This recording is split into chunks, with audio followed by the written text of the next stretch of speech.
Kan jalqabaatiin manni murtii olaanaa federaalaa Itiyoophiyaa shamarree Hayimaanoot Badhaadhaa ajjeesuun dargaggoo himatame Dagginnat Warquu hidhaa cimaa waggaa 21 adabe.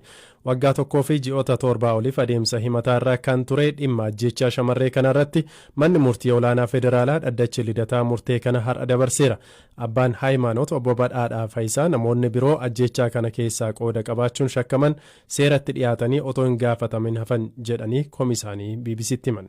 Maalidha warri qoratu akkanumaan qormaata odoo itti yaadanii qoratanii meebii ji'a tokkoof ji'a lamatti dhumuu kan danda'u waggaa tokko kun waaqa ji'a 8 kana qormaatamee dhugaan qulqulluu ta'e bu'aa ta'ee seeratti warri gaafatamuu qabu gaafatamne namicha tokkicha kan ergameetoo dhufeetoo ajjeese sani inni ajjeesuun dhiisuma kan ajjeese namoonni immoo haala mijeessan jiran jennee shakkina kana gadi bu'anii ragaa nurraallee waan barbaadan odoo fudhatanii hin kenninaaf waan tokko waan beennu kun ammaa waan tokko bakka dhimma kiyya awwaalanii irra ciisanii jiran kun akkanatti namni galmee kana qabate hagammaa waan kana nullee yaada nurraa fuudhuu didanii iyyata keenya nurraa fuudhuu didanii fuudhanillee hojiirra oolchuu didanii akkanumatti kun bu'aa kana alamni akkana kuna godha akkanuma dhimma dhugaa mucayyooti yaa ba'u nama kukutaa sagalee fidaa odoo fixini riisarcheriidha eersii guyyaa 14tti affayyisu qoricha argatame jedhee argannaa 13 argatee dhabee soba alaa jira mootummaatii bahee Tukurambassaa seenee Tukurambassaa keessa xalaasan qabatee namni kun seenee mucayyooti ajjees guyyaa adiidhan warri gizeeshin iyyitullee warri dhaga'ee achi keessa istaafiin jiran sagalee warri bulchiinsa Inaa saayinsii sun odoo jiran odoo dhagaan haala kanaan akka duutura jalaa godhame namoonni sun agammaa akkoomarra jiranii namni isaan gaafate hin jiru warri du'a ishii argee morma muramuu ishii argee irratti cufee deeme hundi hin gaafatamne seeran arguun nama du'e nama qalame iyyanii iyyisiisanii qaama dhimmi ilaalutti ibsuu odoo qaban tossanii sa'a 36 reeffachi ture kuni wanna hospitaalli Paawuloos barreessan isinitti hima ragaa waan qabuun isinitti hima amma wanni isinitti himu kun hunduu wanna ragaa qabu wanna sobatti hin daballe.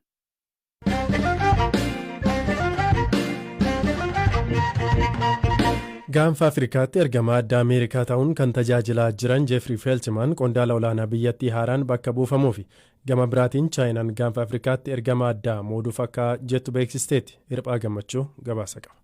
Gaanfa Afrikaatti ergama addaa Ameerikaa ta'uudhaan kan tajaajilaa jiran Jeefrii Feeltimaan itti gaafatama isaanii gadhiisanii qondaala olaanaa biraan bakka buufamuuf jiru. Oduun kun kan dhaga'ame har'a Jeefrii Feeltimaan gara Itiyoophiyaatti imaluun qondaaltota Itiyoophiyaa wajjiniin akka mari'atan erga ibsameen booda. Akka gabaasa Rooyitersitti eebila waggaa darbeerraa eegalee baatiiwwan 9 oliif dhimmoota ijoo gaanfa Afrikaa irratti erga dalagaa turaniin booda Feeltimaan ji'a kana keessa itti gaafatama kana gadhiisu. Tarkiitti ambaasaaddara Ameerikaa ta'uudhaan kan tajaajilaa jiran Deevid Saatarfiild qondaala olaanaa Ameerikaa Feeltimaan bakka bu'uudhaaf jiraniin. Saatarfiild hariiroo alaa Ameerikaa keessatti qondaala gameessa muuxannoo waggoota 40 olii qabanidha. Yeroo ammaa Itiyoophiyaa fi Tarkiin hariiroo gama dinagdee fi waraanaa cimsachaa wayita jiranitti qondaalli kun kan Itiyoophiyaatti muudamuuf jiraniin. Reuters maddeen 3 dhimmichatti dhiyoo jiran eeruun gabaasullee gama mootummaa Ameerikaan hanga yoonaa dhimma kanarratti wanti dubbatame hin jiru. Akka gabaasa kanaatti durumaa Feeltimaan itti gaafatama kanarraa yeroo turtii waggaa tokko gadiif tajaajiluuf yaada qabu ture. Jeefrii Feeltimaan maanguddoon ganna 62 gara caalu dhimmoota Itiyoophiyaa fi Sudaan irratti itti dhiyeenyaan hordofuun karaa dippiloomaasii furuudhaaf carraaqaa turan. Keessumaa Itiyoophiyaatti qaamoleen waraana keessa jiran dhukaasa dhaabanii mariitti akka deebi'an hojjetaa turanillee ammatti carraaqqin isaanii kun ija godhatee mul'anne. Bara turtii isaaniitti hariiroon Ameerikaa fi Itiyoophiyaa rakkoo godhatee ture furmaatan arganne. Inumaayyuu ilaalchi farra Ameerikaa Itiyoophiyaa keessatti akka dagaage xiinxaltoonni ni ibsu. Qondaaltonni Itiyoophiyaa Ameerikaanis ta'e Feeltimaan TPLF'if looguu jedhanii himataa turan. Isaan garuu himannaa kana hin fudhatani. Gama biraatiin Ameerikaa wajjiniin morkachuutti kan jirtu Chaayinaan gaanfa Afrikaatti ergama addaa muuduudhaaf ta'uu beeksifte. Ministeerri dhimma alaa Chaayinaa Waang Yiin Keeniyaa daawwataa wayita jiranitti miidiyaaleedhaaf ibsa kennaniin biyyi isaanii naannichatti gahee ishee cimsachuudhaaf akka feetu himaniin.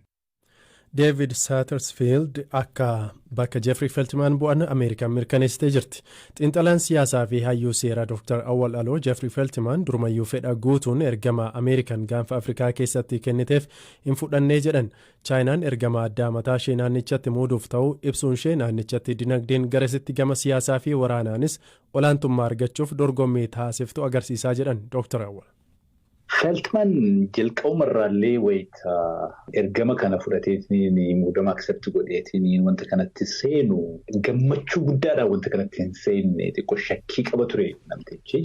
Egaa gara itti gaafatamummaa kana fudhateetiin gara hojii seene immoo qabatamni lafarra ture baay'ee rakkisaa ture. Akka isaan barbaadanitti dubbiin jalaa deemuu hin dandeenye. Tooftaa adda addaa yaalanii particularly Abiyyiin mootummaa Itoophiyaa appiis gochuudhaaf yaalii adda addaa godhatanii turan yoo yaadatte ta'e haasaa United States Institute of Peace duratti godhe irratti mootummaan Abiyyi biyya keessatti deeggarsa qabaa, maandeetii qabaa jedheetiniin wanta asiin dura mootummaan Ameerikaa shakkii guddaa irratti kaasee ture gara duubaa deebiseetiniin dubbataatiin ture.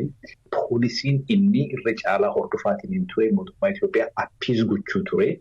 Mootummaan Ameerikaa mootummaa Itoophiyaa gargaaruudhaaf qophiidha. Abiyyiin gargaaruudhaaf qophiidha. Garuu mootummaan rakkina fi adda addummaa siyaasaa warra TDF wajjin jiru karaa nagaatiin hiikuu qaba jedheetiin yaalii adda addaa godhaatiin ture.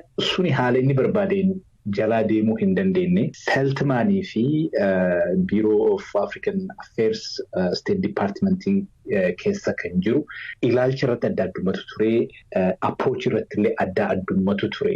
Kuni kan mul'isu akkaan yaadutti poolisiin Ameerikaa jijjiiramoo osoo hin taane Feeltman mataa isaatti akka nama tokkootti bakka kanatti yoo itti fuutaate jijjiirama barbaachisaa ta'e constructive ta'e fiduu hin danda'u. Ilaalcha jedhurraa wanta fedhima isaatiin bakka san gadhiiseetiin waan deeme natti fakkaata.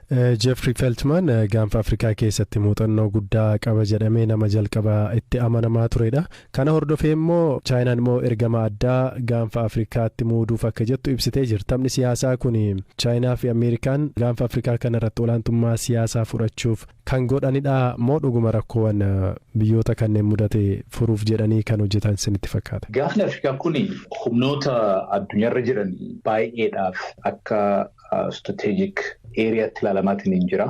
Warri Chaayinaa fedhiin isaanii inni guddaan kooridarii karaa dhihaatiin jiru Indian Ocean kanarratti gara fuulduratti karaa dinagdeetiin barbaachisummaan isaa ol ka'aatiin akka deemu waan hubatanii fi naannoo sanarratti strategic footprint qabaachuu barbaadan. Saniin ala Chaayinaa fi Ameerikaa jidduu addunyaarratti iyyuu competitionii guddatu jira. Kunniin biyyoota amma addunyaarra jiran lamaan super power jechuu ni dandeettu keessaa kan jalqabaati biyya lamaan kunniin. Gaafni Afrikaa kuni naannoo haga ammaatti guutumaan guututti strategic influence warra dhihaa jalatti hin kufin keessaa isa tokko. Naannoon kuni naannoo humni qophaa'ee saganteeffatee risoorsii barbaachisu baaseetiin kontiroolii influensii qabaachuu danda'a. Kanaaf Chaayinaan achirratti gaheen isiin taphattu guddataatiin hin deemaatiin hin jira. Amma inumayyuu karaa dinagdee qofa osoo hin taane karaa waraanaatiinis karaa siyaasaatiinis akkuma amma jette influensii isaanii dabalaatiin hin deemaatiin hin jiranii jechuudha. I think dhaamsi isaan dabarsaatiin hin jiran dhimma kanaan wal qabatee wayita ergamaa nagahaa mataa isaanii appoint godhan. Ameerikaanonni walumaa galatti biyyoonni dhihaa the west jechuudha itti gaafatamummaa addunyaa irratti qaban naannoowwan adda addaa tasgabbeessuudhaaf dimookiraasii fiduudhaaf waadaan isaan seenanii itti gaafatamummaa fudhatanii hojjetaatiin jiran yookaan turan bakka gahuu hin dandeenye. Nuti immoo amma itti gaafatamummaa fudhannee inishatiivii fudhanneetiin rakkoo kana hiikuudhaaf itti kalaahuu qabna jechaa jiran jechuudha. That is the implication.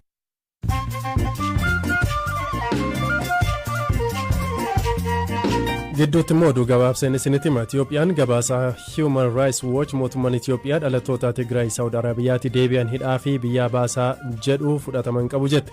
Dubbii himaa ministeera dhimma alaa Itiyoophiyaa Ambaasaadar Diinaa Muftii gabaasichi dhugaarraa kan fagaatedha jedhanii mootummaa irratti dhiibbaa gochuuf kan hojjetamedhaas jedhan. Suudaanitti namootni 10,000 lakkaa'aman bulchiinsa waraanaa biyyattii balaaleffatan. Mormiin kun ministeerri muummee Abdalla Hamdok dilbata darbe aangoo gadhiisuu hordofuun kan dhaga'ame. Magaala guddoo biyyattii Kaartuum masaraa pirezidaantii cinatti qaamoleen nageenyaa gaazii nama boochisu dhukaasaa ture. Imaltoota xiyyaaraan Itaaliirraa magaalaa kaaba Indiyaa Amiitsaar jedhamtu qaqqaban keessaa 125 kooronaavaayirasiin qabaman. Imaltootni 179 xiyyaarichaan kan imalaa turan yoo ta'u namootni vaayirasichaan qabaman addatti fo'amuu isaanii qondaaltonni fayyaa biyyattii himaniiru. Ameerikaa magaalaa Filaadelfiyaatti balaa abiddaa gamoo iddoo jireenyaatti ka'e namootni 12 du'anii hedduun ammoo madaa'aniiru. Namoota du'an keessaa 8 daa'imman ta'uu dhaabbata ittisa balaa abiddaa Filaadelfiyaa himee jira. Miseensi paarlaamaa Keeniyaa miseensota kaaniif karameellaa hirtee guyyaa tokkoof miseensummaarraatii ittifamte. Miseensonni paarlaamaa guyyaa guutuu seera fooyyessuu irratti erga wal falmaa oolanii booda hammi sukkaaraa qaama isaanii keessa jiru gadi bu'eera jechuun karameellaa hiruu dubartiin kun dubbattee jirti.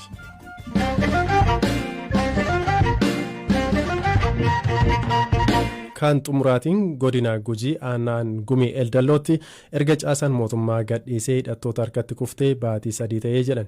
Godina Gujiitti aanaan Gumii Eldalloo aanaa gammoojjii kan daangaa naannoo Somaaleetti argamtudha. Jiraattotni aanichaa erga aanicha harka hidhattootaatti kufteen booda baqatanii ba'an rakkoo nageenyaa fi hongeen rakkachaa akka jiran BBC'tti himaniiru. Wanni achiin nu mudatee lafirra nu kaase hanqinni roobaa ka ta'e rooba gayyaa rooba gannaa waraana ka ta'e. Waraanni ammoo kashinee ka ta'e haga ammaatti iddoo nu jirtullee nu gullufe namni rajjeesee namni ramadeessee guyyaa 5 dhufee naannoo Gumii naannoo nageellee Boornaa kan dhumnu guyyaa 5 iddoo sun dhufee namni nu rajjeesiira namni nu ranni madeesiira haga ammaa waraanni sun saajaan peetee nu aduu jirti. Ganda bulbul irra buqqaanee aanaa Gumii Eldalloo irra buqqaane. Rakkoon nuti dabarree duri waraanni shanee kun lafa qabatee. Durii poolisii jira poolisii suni nag waliin dhowwan misigi waliin dunnado waliin naannu waan isin kaateef hin beeknu nu gadhiisanii kaanii waraanni kaan lafa qabatee kashanee madhamaatiin kagarii baqatee kagarii achi tafee gargar bannee madhamaatiin wanni nurra ga'e waraanni leegasi dhumnellee nu maduu jiraanuyyuu bakka hadhanii agartee obboleessi yaafilli kiyyallee irra nurra ajjeessa turan. Gumii Eldalloollee ajjeessanii achi eegi kaanellee eegi nageellee boorana dhumnellee narra ajjeessanii jiran. Jaafa ganda bulbul jirru ajjeessanii obboleessi aranka liiban ka jedhanii obboleessi kiyya ajjeessanii jiran. Itti gaafatamaan waajjira dhimmoota kominikeeshinii aanaa Gumii Eldalloo obbo Saaraa Jibichaa BBC'tti akka himanitti sababa waraanni bilisummaa Oromoo isaan abaa'oo shaneettiin jedhan aanicha to'ataniif caasaan mootummaa erga aanicha guutummaatti gadhiisee bahee baatiiwwan 3 lakkaa'amuu dubbatan. Amma richi erga tajaajila uummata kennuu dhaabeetti buqqa'ee mumaanaani jisa daffasa lakkoofsa jira jisa diga'eera.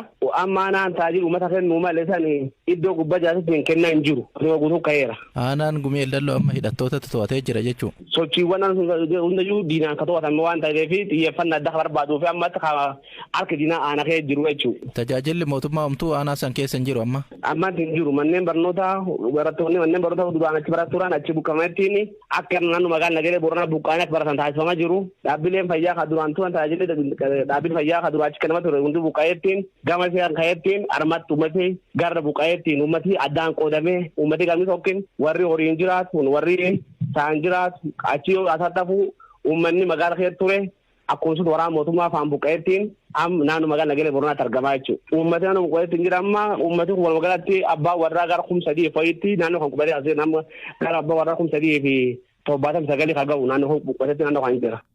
Kabajamtoota dhaggeeffattoota keenya sagantaa galgala kanaaf